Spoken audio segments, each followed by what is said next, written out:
Greetings. I'd like to share with you a topic known as holy assumptions. When my wife Jan and I were going through marriage counseling several decades ago, but now, our counselor talked about the importance of knowing holy assumptions. And by that she meant, how were you used to doing things in your family growing up? And when you come together to have a marriage, how do you act in terms of knowing what the holy assumptions of how things are done coming from different family units? Like, how do you celebrate birthdays? How do you celebrate holidays?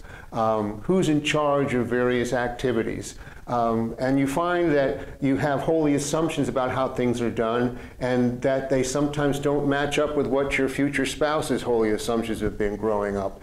And sometimes they're comical, but sometimes they can be kind of serious, and you usually find them by bumping into circumstances that you had no idea you would be confronting a different way of looking at things.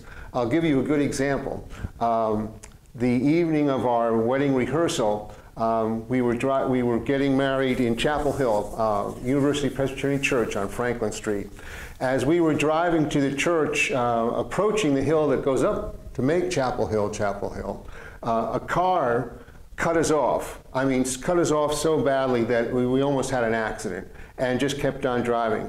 And I was furious. And I not only leaned on the horn when it happened, but I kept on following the person up the hill, leaning on the horn, just leaning on the horn, furious, until I noticed that my future bride-to-be had ducked underneath the dashboard and was looking at me like I was crazy, and said in no uncertain terms, "We don't do things like that in Chapel Hill." I found out that as I was infuriated, she was equally embarrassed. And in the process, we learned that, I always thought of the horn as being an instructional device. Growing up in New Jersey, I kind of knew how to lean on a horn. For Jan, the horn was more of a polite how do you do type of instrument. There are many other ways that we have holy assumptions. We've heard of stories over the years of having situations where, when do you celebrate Christmas? Do you open up presents at night while it's still dark, or do you do it in the morning? Who's in charge of Thanksgiving? What do you have on certain times? But it also has to do with, how do you make financial decisions? How do you make decisions about where you're going to live? How you're going to make decisions about how you follow your Christian discipleship and to worship. We all have holy assumptions, and it's important to know what ours are. And when we run into folks that disagree with us, maybe they have holy assumptions that we need to listen to and be in conversation about as we go forward, especially in these difficult days that we've all recognized with the political landscape.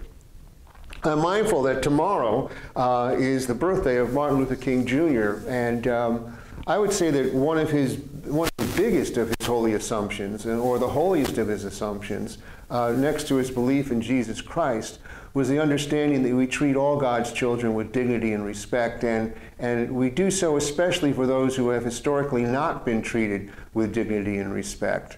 And so I hope on this weekend, when we celebrate the memory of Dr. Martin Luther King Jr., that we would be mindful of what our own holy assumptions are, and especially how do our holy assumptions, especially the important ones, not just about who cooks what or who honks on a horn, but how do we go about living lives, interacting with other people? How do our holy assumptions align with Jesus' holy assumptions for loving God and loving neighbor? Something to think about. We'll talk next week. Thanks a lot.